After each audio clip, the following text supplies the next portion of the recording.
Psaume 46, au chef des chantres, des fils de Corée, sur Alamoth, cantique.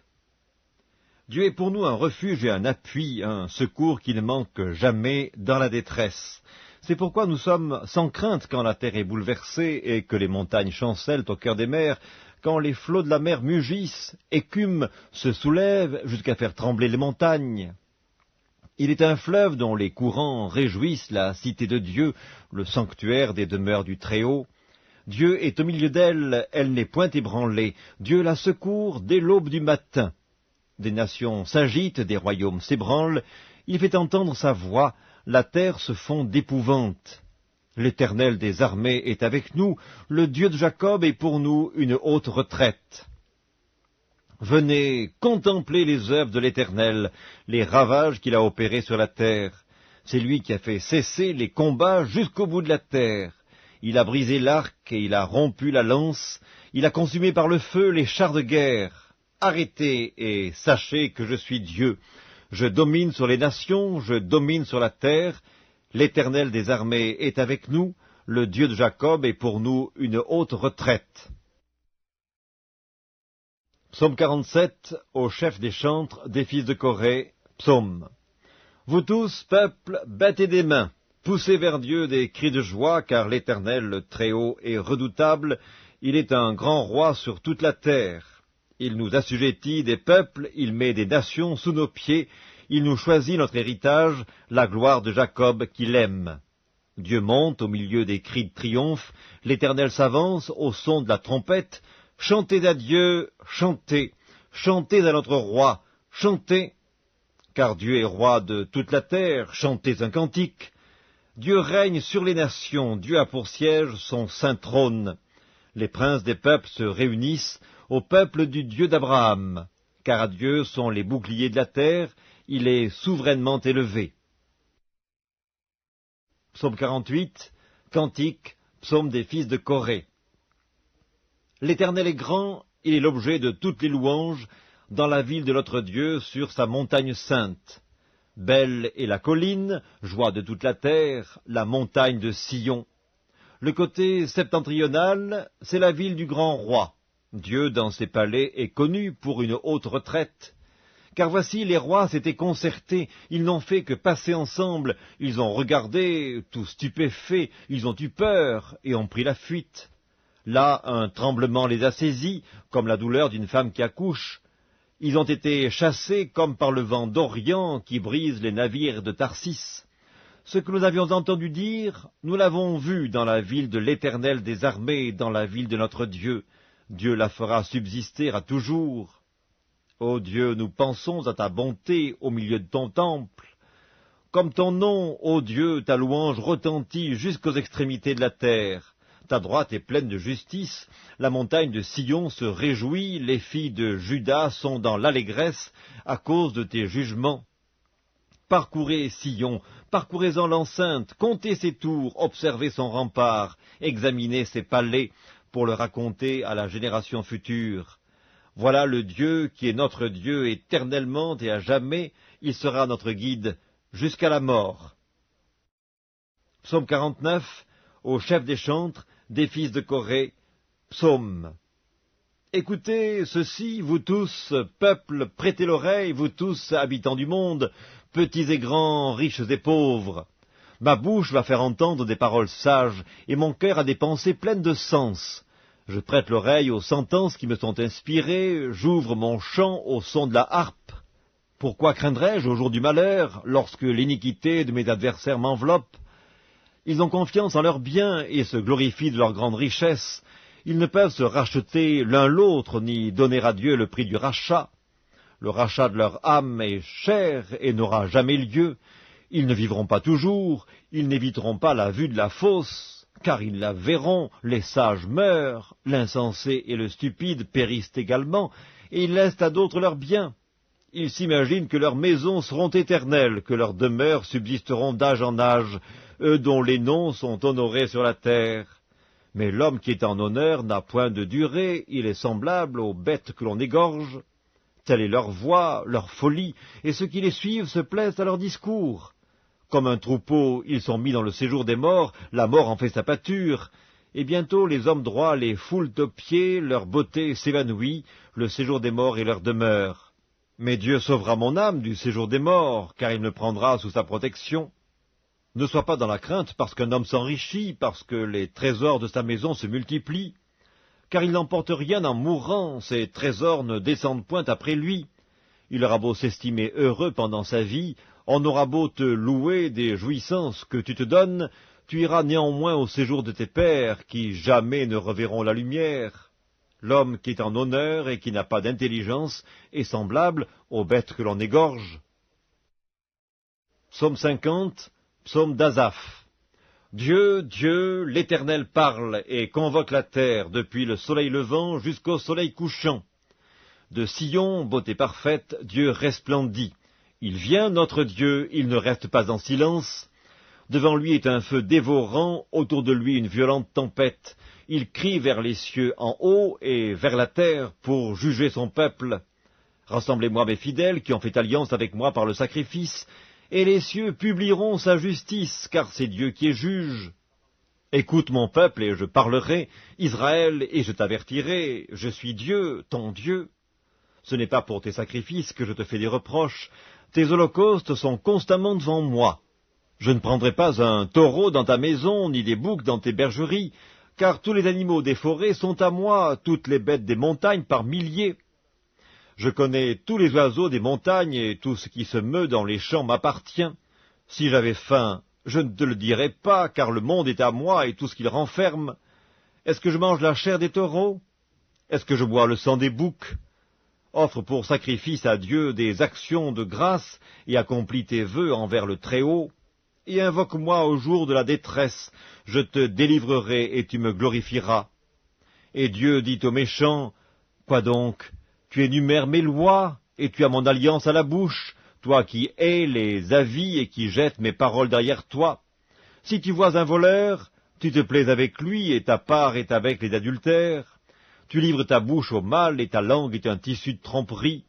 Tu t'assieds et tu parles contre ton frère, tu diffames le fils de ta mère. Voilà ce que tu as fait, et je me suis tu. Tu t'es imaginé que je te ressemblais, mais je vais te reprendre, et tout mettre sous tes yeux. Prenez-y donc garde, vous qui oubliez Dieu, de peur que je ne déchire, sans que personne délivre. Celui qui offre pour sacrifice des actions de grâce me glorifie, et à celui qui veille sur sa voie, je ferai voir le salut de Dieu.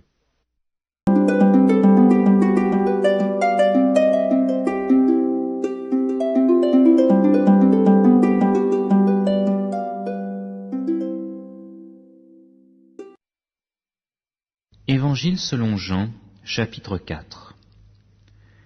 Le Seigneur sut que les pharisiens avaient appris qu'il faisait et baptisait plus de disciples que Jean. Toutefois, Jésus ne baptisait pas lui-même, mais c'étaient ses disciples. Alors il quitta la Judée et repartit pour la Galilée. Alors il fallait qu'il traverse la Samarie. Il arriva donc dans une ville de Samarie nommée Sychar, près du champ que Jacob avait donné à Joseph, son fils. Là se trouvait le puits de Jacob. Jésus, fatigué du voyage, était assis au bord du puits. C'était environ la 6e heure. Une femme de Samarie vint puiser de l'eau. Jésus lui dit, « Donne-moi à boire. » Car ses disciples étaient allés à la ville pour acheter des vivres. La femme samaritaine lui dit, « Comment, toi, qui es juif, me demandes-tu à boire, à moi qui suis une Samaritaine ?» Les Juifs, en effet, n'ont pas de relation avec les Samaritains. Jésus lui répondit, « Si tu connaissais le don de Dieu, qui est celui qui te dit « Donne-moi à boire », c'est toi qui lui aurais demandé à boire, et il t'aurait donné de l'eau vive. »« Seigneur, lui dit-elle, tu n'as rien pour puiser, et le puits est profond. D'où aurais-tu donc cette eau vive?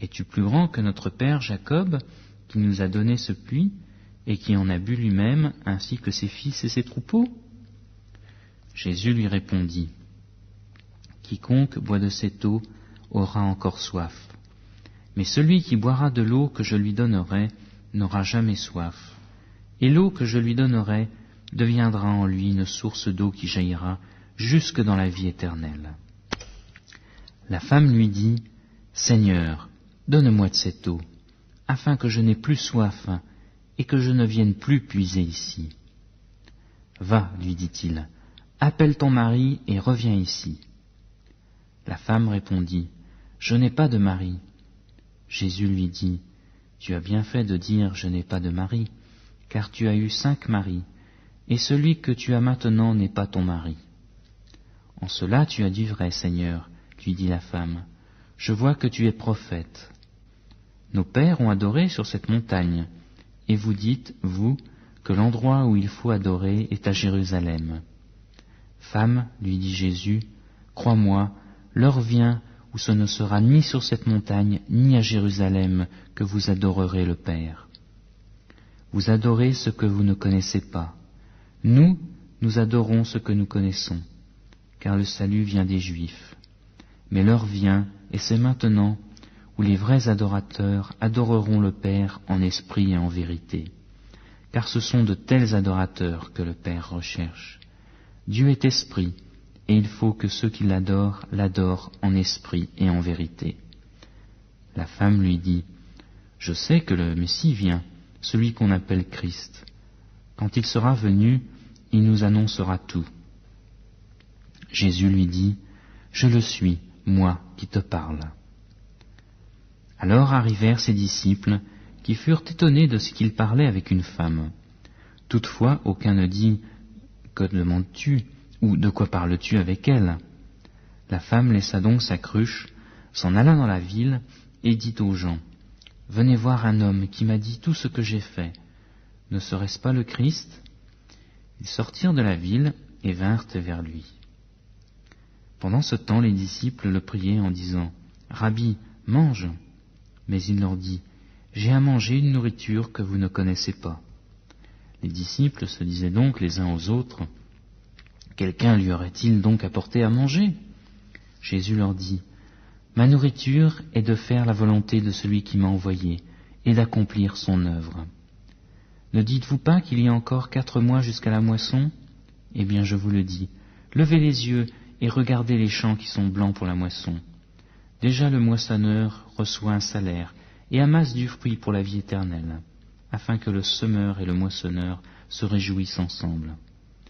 Car en ceci, ce qu'on dit est vrai, l'un sème, l'autre moissonne. Je vous ai envoyé moissonner ce qui ne nous a coûté aucun travail. D'autres ont travaillé, et c'est dans leur travail que vous êtes entrés. »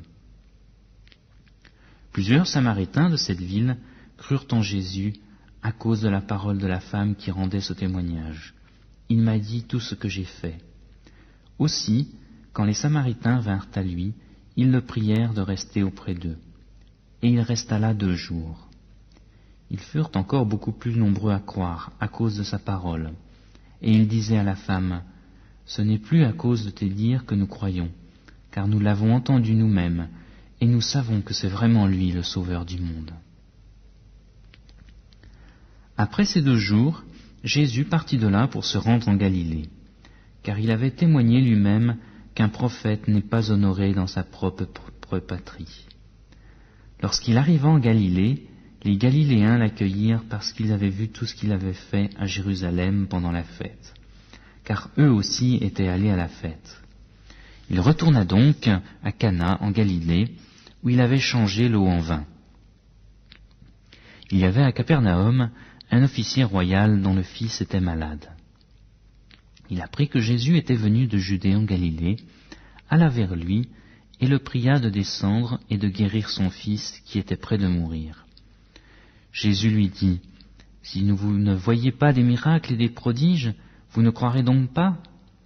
L'officier royal lui dit, « Seigneur, descends avant que mon petit enfant ne meure. »« Va, lui dit Jésus, ton fils vit. » Cet homme crut à la parole que Jésus lui avait dite et il s'en alla. Comme déjà il descendait, ses serviteurs le rencontrèrent et lui dirent que son enfant était en vie.